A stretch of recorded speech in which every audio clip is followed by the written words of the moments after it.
ওম শান্তি। আজ 9 জানুয়ারি 2024। প্রাতমূর্লি ওম শান্তি বাপদাদা মধুবন। বাবা বলছেন, মিষ্টি বাচ্চারা, এই পুরুষোত্তম সঙ্গম যুগে পুরুষোত্তম হওয়ার জন্য সম্পূর্ণরূপে পুরুষার্থ করো। যতটা সম্ভব স্মরণ এবং অধ্যয়নের প্রতি অ্যাটেনশন দাও। প্রশ্ন: তোমরা বাচ্চারা অনেক বড় ব্যবসায়ী। তোমাদের সবসময় কোন বিষয়ে মনোযোগী হয়ে চিন্তন করা উচিত? উত্তরে বাবা খুব সুন্দর করে আমাদের সকল বাচ্চাদের বোঝাচ্ছেন। বাবা বলছেন, সব সময় লোকসান এবং লাভের উপরে চিন্তন করো। যদি এর উপরে চিন্তন না করো তবে প্রজার মধ্যে দাস দাসী হতে হবে। বাবা 21 জন্মের রাজত্বের জন্য যে উত্তরাধিকার প্রদান করেন সেটা হারাবে। সেই জন্যই বাবার সাথে সম্পূর্ণ সওদা করতে হবে। বাবা হলেন দাতা। তোমরা বাচ্চারা সুদামার দৃষ্টান্তের মতো এক মুঠো চাল দিয়ে বিশ্বের বাদশাহী নিয়ে থাকো। ওম শান্তি। বাচ্চারা এখানে বসে আছে। এটা একটা স্কুল, কোনো সৎসঙ্গ নয়। মহন্ত, ব্রাহ্মণ বা কোনো সন্ন্যাসী সামনে বসে নেই। এখানে ভয়ের কিছুই নেই যে স্বামী প্রভু বা গুরু অসন্তুষ্ট হয়ে যাবেন। ভক্তিমার্গে যখন কোনো সাধু সন্ন্যাসীকে গৃহে নিয়ে আসে, তারপর তা পা ধুয়ে সেই জল পান করে। এখানে ইনি তো হলেন বাবা, তাই না? ঘরে বাচ্চারা কখনো কি বাবাকে ভয় পায়? তোমরা তো একসাথেই খাওয়া দাওয়া করো, খেলা করো। সন্ন্যাসী, গুরু প্রমুখ এদের সাথে কি এমনটা করো? ওখানে তো সারাদিন গুরুজি গুরুজি করতেই থাকে। এখানে তো ওসব করতে হয় না। ইনি তো বাবা। ওখানে গুরুর কাছ থেকে বর্ষা, টিচারের কাছ থেকে বর্ষা পাওয়া যায়। গুরুর কাছ থেকে গুরুর উত্তরাধিকার পাওয়া যায়। টিচারের কাছ থেকে টিচারের উত্তরাধিকার পাওয়া যায়। বাবার কাছ থেকে তো প্রপার্টি পাওয়া যায়, সম্পদ পাওয়া যায়। বাচ্চা জন্ম নেয় আর উত্তরাধিকারী হয়ে যায়। এখানেও বাবার বাচ্চাই হই, বাবার পরিচয় পাই, আর আমরা স্বর্গের মালিক হয়ে যাই। বাবা হলেন স্বর্গের রচয়িতা। এই লক্ষ্মী নারায়ণ স্বর্গের রাজত্ব কিভাবে আর কোথা থেকে পেয়েছেন এটা কেউ জানে না। তোমরা বুঝতে পেরেছো যে আমরা এই ছিলাম, আবারও হচ্ছি। মানুষ তো কিছুই ভাবে না যে এরা কে, আমরা কার পূজা করছি। শিবের মন্দিরে গিয়ে শুধু জল ঢেলে চলে আসে, জানা নেই কিছুই। তোমাদের এখন অনুভব হয় যে এই মৃত্যু লোকে শরীর ত্যাগ করে আমরা অমর লোকে চলে যাব। কত বড় প্রাপ্তি! ভক্তিমার্গে কিছুই প্রাপ্তি হয় না। বাবা ব্রহ্মা বাবা স্বয়ং বলেন, আমি 12 জন গুরু করেছিলাম। এখন বুঝতে পেরেছেন যে এতে তো সময়ও নষ্ট হয়েছে আর নিচেও নামতে হয়েছে, কিন্তু এটাও ড্রামায় নির্ধারিত হয়ে আছে। আমাদের কারোর সাথেই শত্রুতা নেই। আমাদের শুধুমাত্র এক বাবার প্রতি প্রীতি আছে। তোমরা যখন ভিতরে ক্লাস করতে আসো তখন এই সব চিত্র দেখে খুশি হওয়া উচিত যে আমরাও পড়াশোনা করে এই রকম হচ্ছি। তোমরা জানো যে এই রাজধানী কিভাবে স্থাপন হয়। বাবা বলেন, বাচ্চারা মুসড়ে পড়বে না। বাবা কত ভালোভাবে বোঝান। তারপরেও আশ্চর্যজনকভাবে শুনন্তি, কথন্তি, তারপর ভাগন্তি হয়ে যায়। মায়ার বশীভূত হয়ে পড়ে। ওদের বলা হয় বিশ্বাসঘাতক, যারা এক রাজধানী থেকে বেরিয়ে অন্যের হয়ে যায়। বাবা কত সুন্দর রীতিতে পুরুষার্থ করান। ভক্তিমার্গে সবাই কত ছুটে বেরিয়েছে। দান, পুণ্য, তীর্থ, ব্রত, উপবাস ইত্যাদি অনেক কিছু করেছে। আচ্ছা, যদি সাক্ষাৎকার হয়েও থাকে তাতে কি হবে? চড়তি কলা তো হয়নি, বরং আরো নিচে নামতে হয়েছে। তোমাদের দিন দিন উত্তরণ হচ্ছে, বাকি সবারই অবতরণের কলা চলছে। লৌকিক গুরুরাও বলে জ্ঞান হলো ব্রহ্মার দিন, ভক্তি ব্রহ্মার রাত। জ্ঞান আর ভক্তির মধ্যে রাত দিনের পার্থক্য। জ্ঞানের মধ্যে সুখ প্রাপ্ত হয়। বাবা কত সহজ করে বুঝিয়ে বলেন, তোমরাই বিশ্বের মালিক ছিলে, তারপর তোমরাই নিচে নেমে এসেছো। এখন বাবা বলছেন শুধু নিজেকে আত্মা মনে করো। আত্মা অবিনাশী। আত্মা অবিনাশী বাবাকে বলে তুমি এসে আমাদের পবিত্র করো। এতে মুক্তি, জীবন মুক্তি সব হয়ে যায়। তোমরা এখন বুঝতে পেরেছ, ভক্তি মার্গে আমরা কিছুই জানতাম না, শুধু খুঁজে বেড়াতাম, গাইতাম হে ভগবান দয়া করো। ভগবান বললে এত অনুভব হয় না, উত্তরাধিকারও স্মরণে আসে না। তোমরা যখন বলো উচ্চ থেকে উচ্চতম হলেন শিব বাবা, সঙ্গে সঙ্গেই উত্তরাধিকারের কথা স্মরণে আসে। তোমরা এখন বুঝতে পেরেছ, এখানে রাবণ রাজ্য, রাম রাজ্য সত্যযুগে। এখন তো কলিযুগ। সত্যযুগে খুব অল্প সংখ্যক মানব থাকবে। সেখানে একটাই আদি সনাতন দেবী দেবতা ধর্ম ছিল, সুখ শান্তি ছিল। এখানে মানুষ শান্তির জন্য ঘুরে বেড়ায়, কত খরচ করে কনফারেন্স ইত্যাদি করার জন্য। তোমরা ওদের লিখতে পারো শান্তির সাগর, পবিত্রতার সাগর, সম্পত্তিরও সাগর হলেন তিনি। সব কিছুই ওনার কাছ থেকেই পাওয়া যায়। এখন তোমরা জানো সত্যযুগে আমরা কত ধনবান ছিলাম। বিশ্বে শান্তি তো তখনই ছিল। বাকি আত্মাদের শান্তি হয় পরমধাম গৃহে। বাবা বলছেন বিশ্বে তখন আমরা একলাই ছিলাম, সুতরাং সুখ শান্তি সব ছিল। সুতরাং বাচ্চাদের কত খুশি হওয়া উচিত। স্বর্গের বিষয়ে শাস্ত্রে কি না কি লেখা হয়েছে। বাবা এখন বলছেন আমি তোমাদের এত বুঝিয়ে বলি যে কোনো প্রশ্ন ইত্যাদি করার দরকারই পড়ে না। প্রথমে তোমরা মামেকম স্মরণ করো। তোমরা আহ্বান করে বলেছ পতিতদের পবিত্র করে তোলার জন্য, অর্থাৎ পুরানো দুনিয়াকে এসে নূতন করে তৈরি করো। কিন্তু অর্থ কিছুই বোঝে না, সুতোয় জট পড়ে গেছে। এখন এর সমাধান করতে হবে। ভক্তিমার্গে কত চিত্র তৈরি করা হয়েছে। কৃষ্ণকে চক্র দেওয়া হয়েছে, যা দিয়ে অকাসুর বকাসুরকে বধ করেছিল। তারপর তার সম্বন্ধে বলা হয় অমুক অমুককে অপহরণ করেছিল, তাকে ডবল হিংসক বানিয়ে দিয়েছে। কি অদ্ভুত, তাই না? যিনি শাস্ত্র লিখেছেন তার বুদ্ধিমত্তা বিস্ময়কর। তারপর তাকে বলা হয়েছে ব্যাস ভগবান।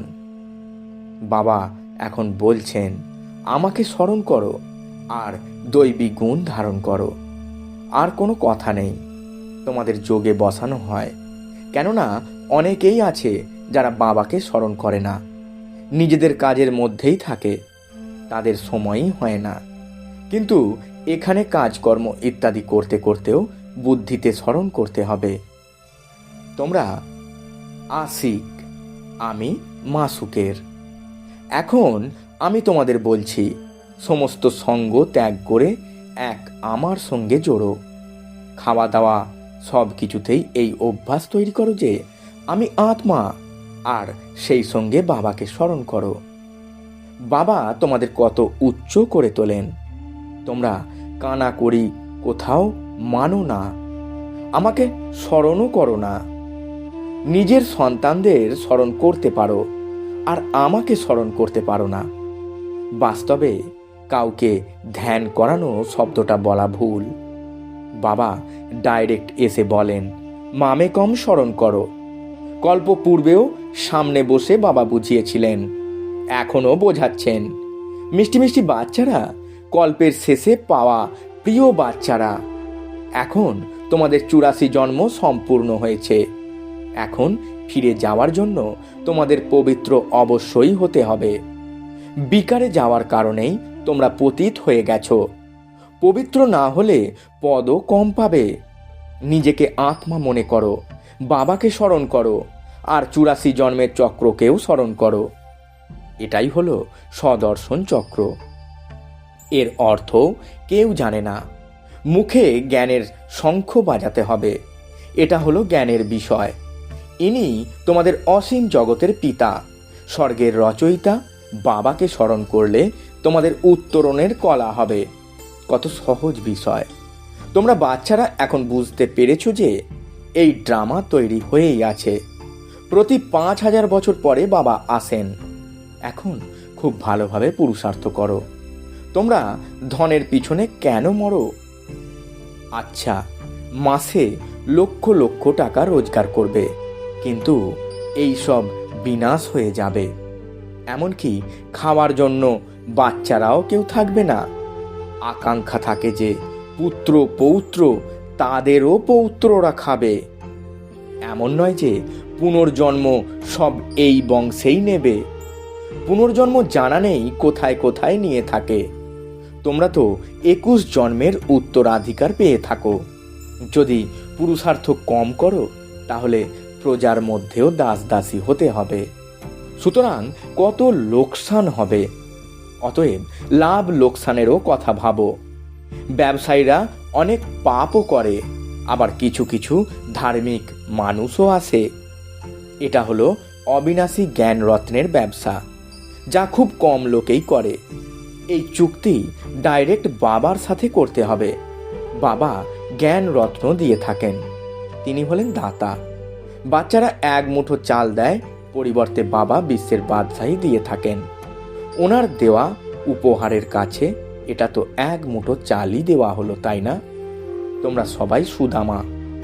তোমরা কি দাও আর কি নাও? বিশ্বের বাদশাহী নিয়ে বিশ্বের মালিক হও। বুদ্ধি বলে যে একটাই ভারতখণ্ড হবে, প্রকৃতিও নূতন হবে, আত্মাও শতপ্রধান হবে। সত্যযুগে তোমরা দেবতা ছিলে, তো পিওর সোনা ছিলে।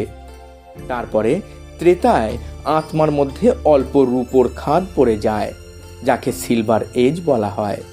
সিঁড়ি নিচে নামতে থাকে। এই সময় তোমাদের অনেক উচ্চ স্থান, বিরাট রূপের চিত্রও আছে। কেবল অর্থ কিছুই জানা নেই। অসংখ্য চিত্র রয়েছে। কেউ খ্রাইস্টের চিত্র রাখে, কেউ আবার সাঁই বাবার চিত্র রাখে। মুসলমানদেরও গুরু বানায়। ওখানে গিয়ে মদের বোতল নিয়ে আসর জমায়। বাবা বলেন কি ঘোর অন্ধকার। এসব হলো ভক্তি মার্গের অন্ধকার। সঙ্গ অনেক সাবধানে করতে হবে। বলাও হয় সৎসঙ্গ পার করে দেয় আর অসৎসঙ্গ ডুবিয়ে দেয়। কুসঙ্গ হলো 5 বিকারের মায়া। এখন তোমরা সত্য বাবার সঙ্গ পেয়েছ, যার মাধ্যমে তোমরা পার হয়ে যাও। বাবাই সত্য বলেন। কল্পে কল্পে তোমরা সত্যর সঙ্গ পাও, তারপর অর্ধেক কল্প পরে তোমরা রাবণের কুসঙ্গ পেয়ে থাকো। এটাও বুঝেছ কল্প পূর্বের মতোই রাজধানী অবশ্যই স্থাপন হবে। তোমরা বিশ্বের মালিক নিশ্চয়ই হবে। এখানে বিভাজন হওয়ার কারণে কত ঝগড়া হয়। ওখানে তো একটাই ধর্ম। বিশ্বে শান্তি ছিল যখন অদ্বৈত দেবতাদের রাজ্য ছিল। একটাই ধর্ম ছিল।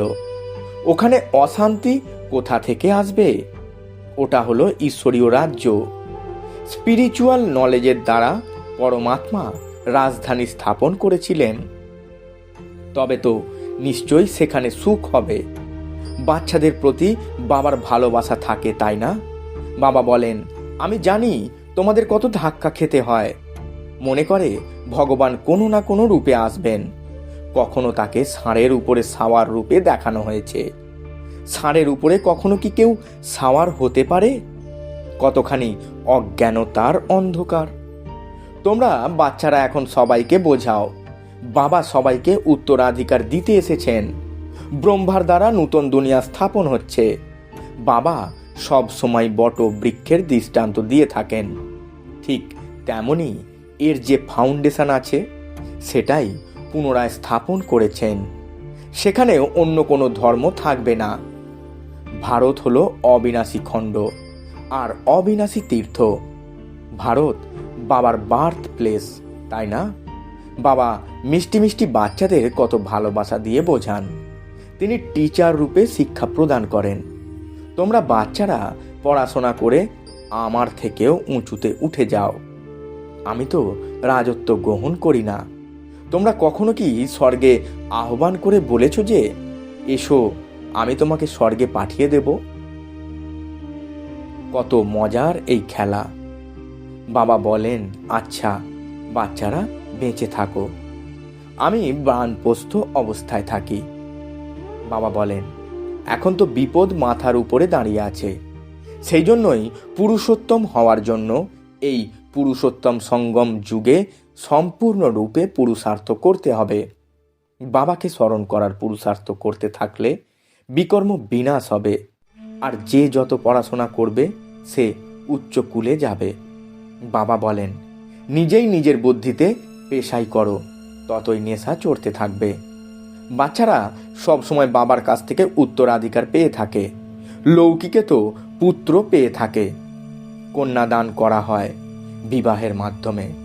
এখানে সমস্ত আত্মারাই অসীমিত উত্তরাধিকার পেয়ে থাকে, সুতরাং এর প্রতি সম্পূর্ণ মনোযোগী হওয়া উচিত।